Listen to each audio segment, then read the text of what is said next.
कोंडा सुरेखा ने तेलंगाना की वजीर जंगलात व माहौलियात की जिम्मेदारी संभाल ली। कोंडा सुरेखा ने इतवार को डॉक्टर बी.आर. अम्बेडकर सेक्रेटरीट में चौथी मंजिल पर वाक़े अपने दफ्तर में अरकान खानदान की मौजूदगी में तेलंगाना की वजीर जंगलात व माहौलियात के ओहदे की जिम्मेदारी संभाल ली। इस मौके पर उनके महकमे के ओहदेदार भी मौजूद थे। महकमे जंगलात के ओहदेदारों ने जिम्मेदारी संभालने पर रियासती वजीर को मुबारकबाद पेश की और गुलदस्ता पेश करते हुए नेक तमन्नाओं का इजहार किया।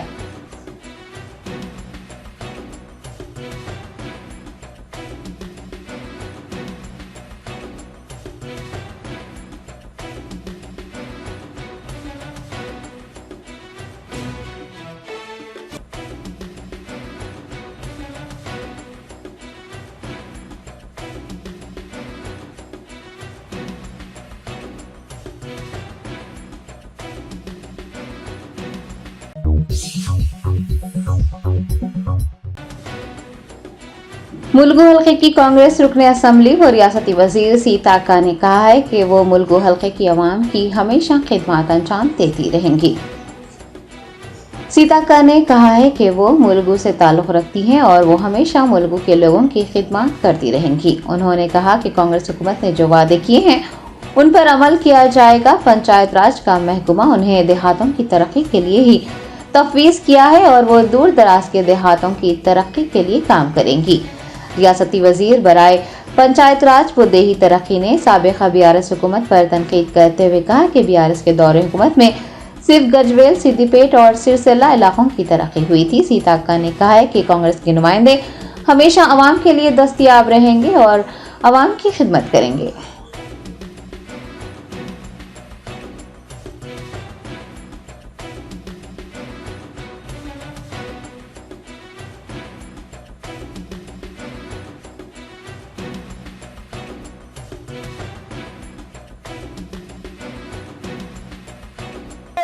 ములుగు నియోజకవర్గానికి నేను ఆడబిడ్డను, ఎమ్మెల్యేనైనా మంత్రినైనా ఎప్పుడు కూడా ఈ ప్రాంత బిడ్డగా ప్రతి కుటుంబ సభ్యురాలుగానే ఈ యొక్క నియోజకవర్గానికి రాజకీయాలంటేనే సేవ అనేటువంటి ఉద్దేశంతో ఇవాళ రాజకీయాలకు అతీతంగా సేవా దృక్పథంతో పనిచేస్తూ వచ్చిన మంత్రి అయి కూడా ఈ రోజు ఈ నియోజకవర్గానికి ఆడబిడ్డగా అందరి యొక్క ఆత్మీయ కుటుంబ సభ్యురాలుగానే ఉంటానని మరొకసారి మీకు అందరికీ మాట ఇస్తున్నాను।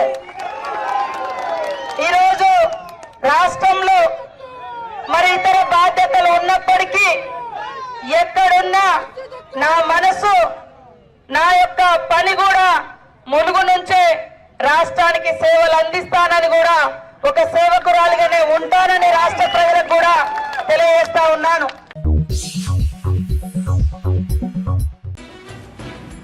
कांग्रेस एमएलसी जीवन रेड्डी ने कहा है कि कालेश्वरम में होने वाली बदउनवानियों को बेनकाब किया जाएगा।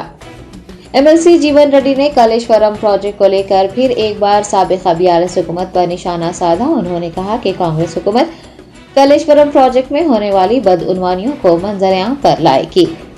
जीवन रेड्डी ने आंध्र प्रदेश हुकूमत की जानिब से गैर कानूनी तरीके से पानी का रुख तब्दील करने के बावजूद बीआरएस कायदीन की खामोशी पर सवाल उठाए। उन्होंने कहा कि पिछली हुकूमत में भद्राचलम से ताल्लुक रखने वाले 7 मंडल ज़ेर-ए-आब आ गए थे। तेलंगाना हुकूमत रियासत की तकसीम के मराद हासिल करने में नाकाम रही। जीवन रेड्डी ने मुतालबा किया है कि कांग्रेस पर जो तनकीदें की जा रही हैं, तनकीदों के सिलसिले को बंद किया जाना चाहिए।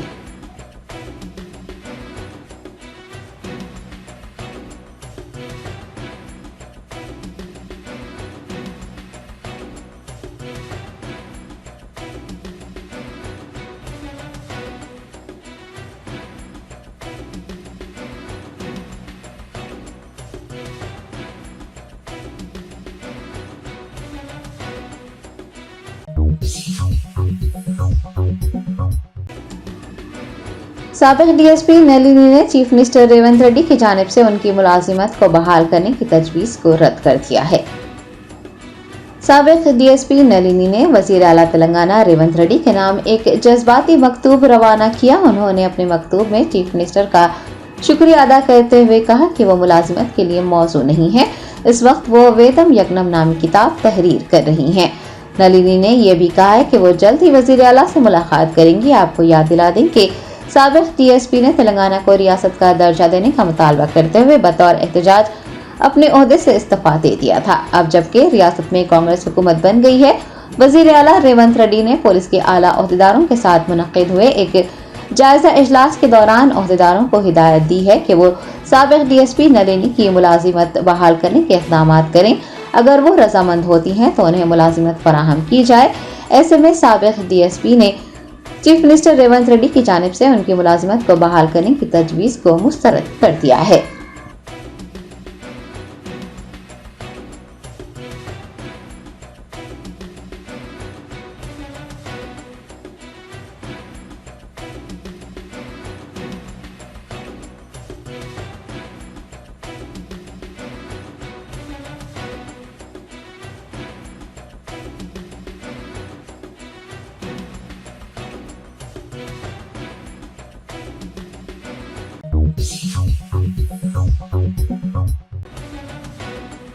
आईटी मिनिस्टर डी श्रीधर बाबू ने कहा है कि कांग्रेस हुकूमत तेलंगाना को तमाम शोबों में मुल्क भर में नंबर 1 बनाने के लिए सख्त मेहनत कर रही है। श्रीधर बाबू ने वजीर का ओहदा संभालने के बाद पहली बार पेदापल्ली जिले के मंथनी हल्के का दौरा किया, जहां पर कांग्रेस लीडर्स और कारकुनान ने उनका पुरतपाक इस्तकबाल किया। इस मौके पर मीडिया से बात करते हुए रियासती वजीर ने कहा कि कांग्रेस हुकूमत तेलंगाना को तमाम शोबों में मुल्क भर में नंबर 1 बनाने के लिए सख्त मेहनत कर रही है। हुकूमत सबको साथ लेकर आगे बढ़ेगी। उन्होंने कहा कि अगर पिछली हुकूमत की मुतारिफ करवाई गई पॉलिसियां अच्छी रही तो उन्हें जारी रखा जाएगा। साबिक हुकूमत के खिलाफ कोई जानिबदाराना कार्रवाई नहीं होगी। कांग्रेस जमहूरी तरीके से हुकूमत चलाएगी। रोजगार के मौके पैदा करने से मुताल्लिक किए जा रहे इक़दामात का जिक्र करते हुए आईटी मिनिस्टर ने कहा कि टीएसपीएससी के ज़ेर एहतमाम सालाना जॉब कैलेंडर जारी करने के लिए इक़दामात किए जा रहे हैं और तेलंगाना में तमाम तबक़ात की बहबूद को मद्देनजर रखते हुए बजट तैयार किया जाएगा। क़ब्ल अज़ीज़ chief minister Revanth Reddy, deputy chief minister Bhatti Vikramarka और आईटी मिनिस्टर श्रीधर बाबू ने साबिक आरबीआई गवर्नर रघुराम राजन के साथ एक इजलास भी मुनक्किद किया और इजलास में रियासत की इक़्तिसादी सूरत हाल और तरक्की के मसाइल पर तफसीली बातचीत की।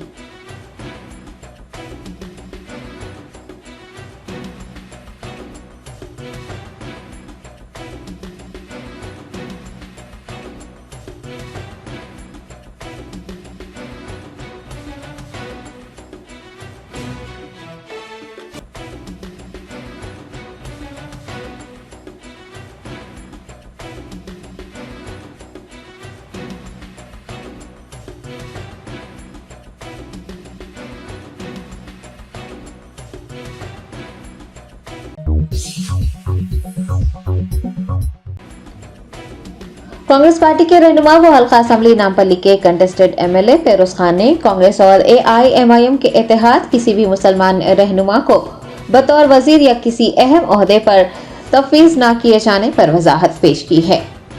चीफ मिनिस्टर तेलंगाना रेवंत रेड्डी की जानिब से एआईएमआईएम के अराकीन असम्बली के साथ इजलास मुनक्किद करने और गवर्नर तेलंगाना की जानिब से मजलिस के एमएलए अकबरुद्दीन ओवैसी को अबूरी स्पीकर मुकर्रर करने के बाद सियासी कोशों में हलचल मची हुई है और कांग्रेस का एमआईएम के साथ इत्तेहाद होने की अफवाहें गर्दिश कर रही हैं। हल्का असम्बली नामपल्ली के कांग्रेस इंचार्ज फेरोज खान ने मीडिया से बात करते हुए वाज़ेह किया है कि एआईएमआईएम के साथ इत्तेहाद नामुमकिन है क्योंकि मजलिस की जानिब से रेवंत रेड्डी पर कई इल्जामात लगाए गए हैं।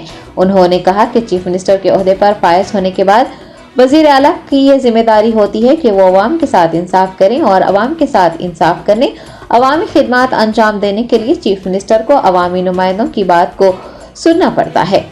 कांग्रेस पार्टी के तेलंगाना में बरसर इख्तियार आने और किसी भी मुस्लिम उम्मीदवार को काबीना में शामिल न करने और उन्हें नजरअंदाज किए जाने की क़यास आराइयां भी जारी हैं।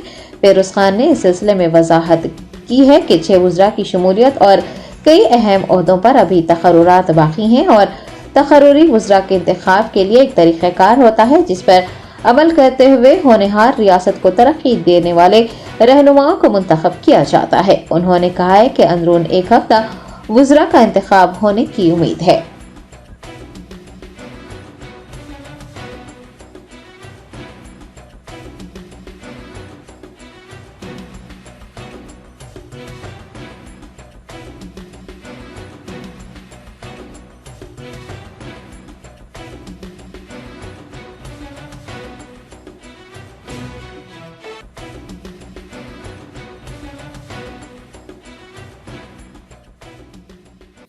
रेवंत रेड्डी मुख्यमंत्री तेलंगाना है, रेवंत रेड्डी मुख्यमंत्री कांग्रेस है। तो रेवंत रेड्डी एक कस्टोडियन ऑफ तेलंगाना है और एक वालिद साहब का रोल प्ले करना पड़ता है डेवलपमेंट के लिए और आवाम की बात को रखने के लिए। उनका नुमाइंदा कोई भी पेश कर सकता है, बीजेपी वाला भी पेश कर सकता है, एमआईएम भी कर सकता है, कल के दिन टीआरएस कर सकता है। तो उसमें रेवंत रेड्डी अगर से उनकी बात सुना तो कोई गलत बात नहीं है उसके अंदर। ये तो काम होना है। देखिए, चुनाव तक लड़ाई, चुनाव के बाद आवाम का काम। एमआईएम से तो अलायंस नहीं हो सकता, ये नामुमकिन है। नहीं, इलेक्शन तो पहले सुनिए, आप सुनिए, एमआईएम से अलायंस नहीं हो सकता, ये नामुमकिन है। राइट, सिंपल एक बात है। राहुल गांधी वो बात को पसंद नहीं करते, आपको भी मालूम है। रेवंत रेड्डी को आरएसएस का एजेंट अला बला बला बला हज़ार वाता बोले सो लोग है ये। राइट, तमाम इल्ज़ामों के बावजूद भी रेवंत रेड्डी, जो मैं कभी भी बोलता था कि बब्बर शेर है, वो बब्बर शेर मुख्यमंत्री बन के आ गया। जब उन्हें मुख्यमंत्री बन के आ गया तो उसका काम है 4 करोड़ आवाम को इंसाफ करना। कौन सी भी पार्टी का बंदा रहता है, आपको मुख्यमंत्री है तो आप मुख्यमंत्री अगर से किसकी भी बात सुने तो फिर आप दोस्ती अलायंस की क्यों बात करते हैं?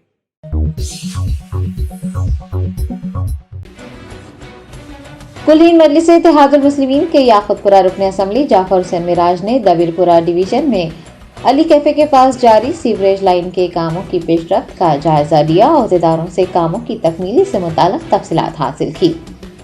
बेस्ट असदुद्दीन ओवैसी सदर कुलीन मजलिस इत्तेहादुल मुस्लिमीन की हिदायत पर याकुतपुरा एमएलए जाफर हुसैन मिराज ने दबीरपुरा डिवीजन के अली कैफे के पास जारी सीवरेज लाइन के कामों का जायजा लिया। इस मौके पर वहां मौजूद अहदेदारों से उन्होंने कामों की पेशरफ्त से मुताल्लिक़ तफसीलात भी हासिल की। इस मौके पर एमएलए के हमरा एमएलसी मिर्जा रियाजुल हसन आफंदी, कॉरपोरेटर अलमदार वाला जाही के अलावा एआईएमआईएम के इब्तदाई सुदूर मोतमदीन और पार्टी के सरगर्म लीडर्स और कारकुनान भी मौजूद थे।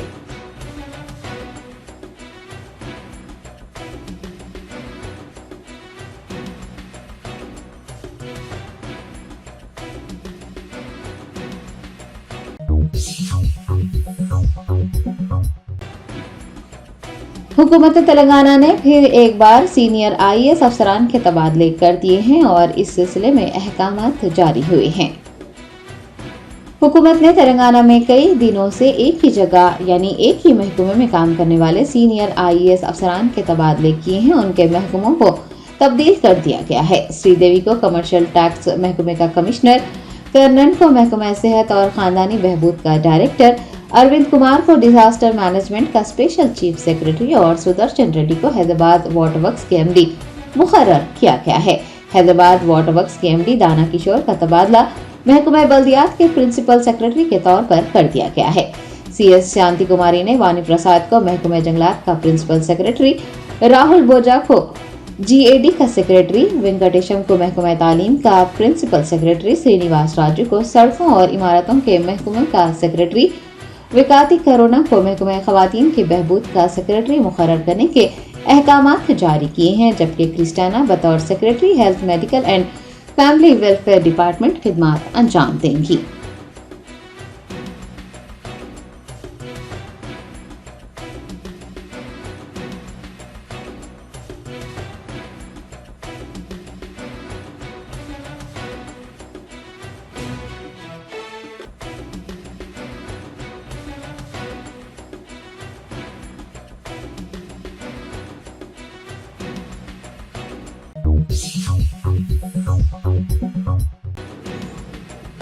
कागजनगर शहर में सीपीएम अवामी अंजुमनों के जेर एहतमाम एहतजाज करते हुए बड़े चौराहों पर स्पीड ब्रेकर लगाने का मुतालबा किया गया है।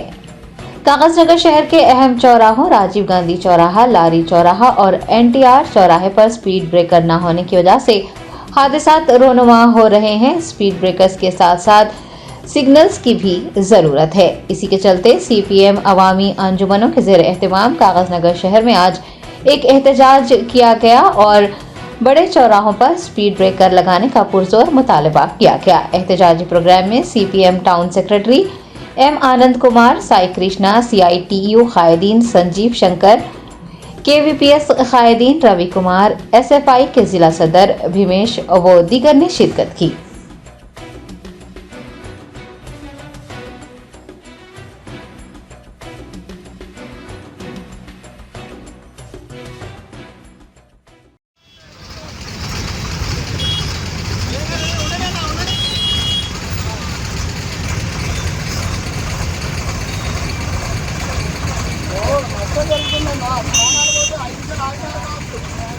విషయాలు ఆడుతున్నారు కావచ్చు. అలా వీళ్ళంతా హై స్కూల్లో చచ్చిపోతాడు. ఎవరు బాధ్యులు నాకు చెప్పు. అట్లాగే ఎవరన్నా చచ్చిపోతే బాధ్యులు ఎవరన్నా? అధికారులు కరెక్టేనా? ఓకే, మీరు చెప్పింది కారెంట్ లేదు. ఇప్పుడు పెద్ద మనిషి పోతాడు, పెద్దగా వెళ్ళకపోతాడు, వచ్చిన స్పీడ్ వస్తాడు, చచ్చిపోతే ఎవరన్నా బాధ్యులు? ఏమంటే అధికారులు ఇవాళ వరకు స్పీడ్ బ్రేకర్లు ఎందుకు పెట్టలేదు? ఇన్ని నెలలుగా రోడ్ వేసిన అధికారులు ఎందుకు స్పీడ్ బ్రేకర్ వేయట్లేదు? ఈ కాగజ్ నగర్ రోడ్లు ఎంత చిన్నాయి? రోడ్లు ఎందుకు విస్తరణ చేయట్లేదు? వాళ్ళ అధికారులు పాలక వర్గం వాళ్ళు వాళ్ళ రాజకీయ నాయకులు ఎవరు రోడ్డు విస్తరణ చేయకపోవడం వల్ల రోడ్డు పైన స్పీడ్ బ్రేకర్లు పోకపోయాయి. కూడా రోజు ప్రమాదం జరుగుతుంది. ఈ ప్రమాదాలకు ఎవరు బాధ్యులు? ఏ కుటుంబంలో చచ్చిపోతే ఎవరు బాధ్యులు? బాత్రూమ్ జారిపడ్డ ముఖ్యమంత్రికి వైద్యం చేసినట్టు మరి రోడ్డు మీద పట్టడానికి ఏమైనా వైద్యం చేస్తాడా? ఇవాళ ప్రభుత్వం వైద్యం చేస్తుంది ఆయనకు. కాబట్టి మేము కోరేది ఒకటే, మేము ఎవరికి ఇబ్బంది పెట్టట్లేదు, ఏ ప్రాణ నష్టం జరగద్దు, ఎవరికి ఆరోగ్య సమస్యలు రావద్దని చెప్పేసి ఇవాళ సిపిఎం పార్టీ ప్రజా సంఘాలుగా ఇవాళ చిన్నపాటి కార్యక్రమం పెడుతున్నాం.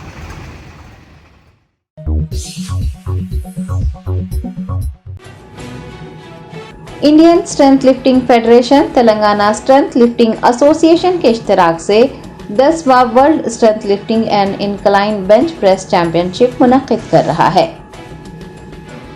10th world strength lifting and incline bench press championship मुकाबले शहर हैदराबाद के एलबी स्टेडियम में 18 दिसंबर से 21 दिसंबर तक मुनक्किद किए जा रहे हैं। आपको बता दें कि ये आलमी मुकाबला पहली बार जनूबी हिंदुस्तान में मुनक्किद हो रहा है।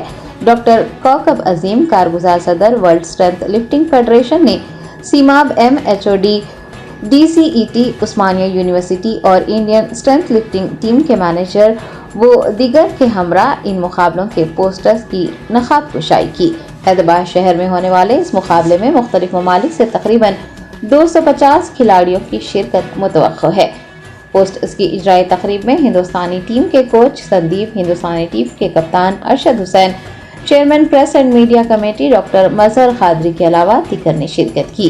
ये आलमी मुकाबले WSLF के जनरल सेक्रेटरी बाबुल विकास पात्रा नाबिस और ऑर्गेनाइजिंग सेक्रेटरी डॉक्टर साकिब अजीम की ज़ेर निगरानी मुनक्किद होंगे।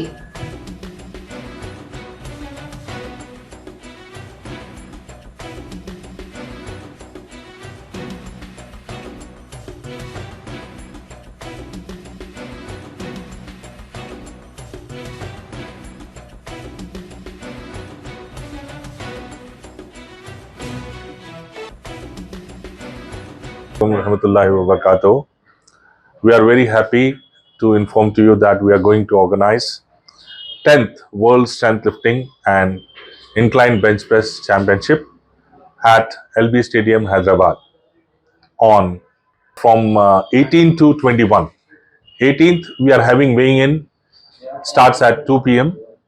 and opening ceremony is on 19th at 10 a.m. at LB Stadium and closing ceremony on 21st at 5 p.m.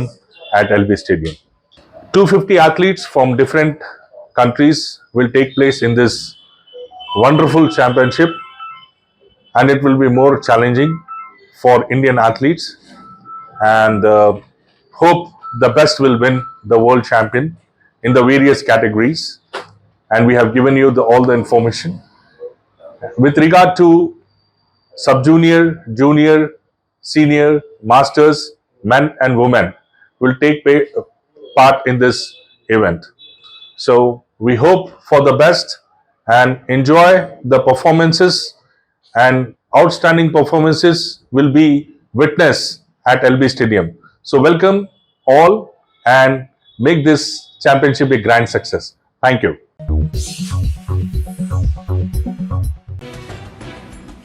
रियासत उत्तर प्रदेश के लखनऊ में म्यूनिसिपल कॉरपोरेशन के हुकाम ने सड़क किनारे खुश्क मेवाजात फरोख्त करने वालों का सारा सामान सड़क पर फेंक दिया। रियासत उत्तर प्रदेश में फिर एक बार कश्मीरी ताजरीन के साथ बदसलूकी करने का और उन्हें तिजारत करने से रोकने का मामला पेश आया है। लखनऊ में सड़क किनारे खुश्क मेवाजात फरोख्त किए जा रहे थे कि म्यूनिसिपल कॉरपोरेशन की टीम वहां पहुंच गई और उनका सारा सामान सड़क पर फेंक दिया। दूसरी जानिब मेवा फरोशों का इल्जाम है कि हुकाम के कहने पर वो सामान को सड़क से हटा रहे थे, लेकिन इसके बावजूद भी उनके तिजारती साजो सामान को सड़क पर फेंक दिया गया, जिसकी वजह से उनका नुकसान हुआ है।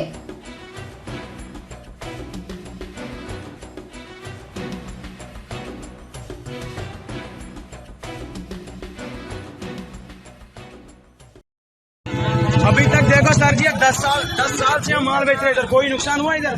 कुछ एक्सीडेंट हुआ? कुछ भी नहीं हुआ। तो इज्जत से बोलते थे, हम हटा रहे थे, साइड में लगाते माल। तो आज देखो, आज गाड़ियां हुआ क्या था? पूरा क्या हुआ? पूरा मामला क्या हुआ? आप लोग यहाँ लगाए थे? मामला हम सुबह से बैठे थे इधर, तो वीआईपी मूवमेंट था, मंत्री जी आया था, तो हम साइड में लगा रहे थे माल, हमने लगाया नहीं रोड पे। तो अब ये आगे इन लोगों ने माल उठा के ले गया ट्रैक्टर में, और हमने इज्जत से बोल के वापस कर हम जाएंगे यहाँ से। तो ये लोग गाड़ियां देने लगे, भागने लगे, तो हम क्या करेंगे बताओ सर जी? हम दूर के रहने वाले, 2000 किलोमीटर दूर से आया, हम क्या कर सकते हैं इधर? ये भी तो सबको माल हक सबको है, सबको हक है। हम रोड पे बैठे हैं, कोई इधर ज्यादा इनके घर के पास नहीं बैठे हैं, घर के अंदर नहीं बैठे हैं, बाहर बैठे रोड पे बेच रहे हैं भैया। ये भी नहीं समझते यार, बच्चे हैं हमारे, क्या करेंगे? उधर कोई काम ही नहीं है, कोई भी काम नहीं है। अच्छा लगता है, हम अगर भीख मांगते हैं तो अच्छा लगता है। हाँ, अगर भीख मांगेंगे ना तो अच्छा लगेगा इनको। फुटपाथ से सोते होंगे, हम हमारे पैसे भी है।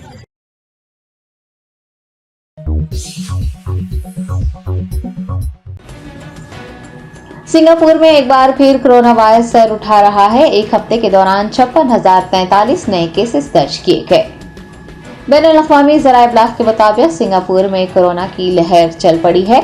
हर रोज नए केसेस की तादाद में तेजी से इजाफा हो रहा है। गुज़िश्ता हफ्ते 32,035 नए कोरोना केसेस दर्ज किए गए थे और इस हफ्ते 56,043 नए मामला दर्ज हुए हैं। कोरोना वायरस में इजाफे को देखते हुए सिंगापुर के महकमा सेहत ने मुख्तलिफ ममालिक से आने वाले अफराद के लिए एक एडवाइजरी जारी की है। सयाहों और मुल्क की आवाम को होशियार रहने का मशवरा दिया है। कोविड के बढ़ते केसेस को देखते हुए पुरहुजूम मकामात पर चेहरे पर मास्क पहनने का हुक्म जारी किया गया है। खांसी और नज़ला जुकाम जैसे मसाइल में मुब्तला अफराद को घर में ही रहने की भी हिदायत दी गई है। सिंगापुर हुकूमत ने बजरिए तैयारा सफर करने वाले मुसाफिरीन से कहा है कि वो हवाई अड्डों पर भी मास्क का इस्तेमाल करें और सफर के दौरान एहतियाती तदाबीर बरतें।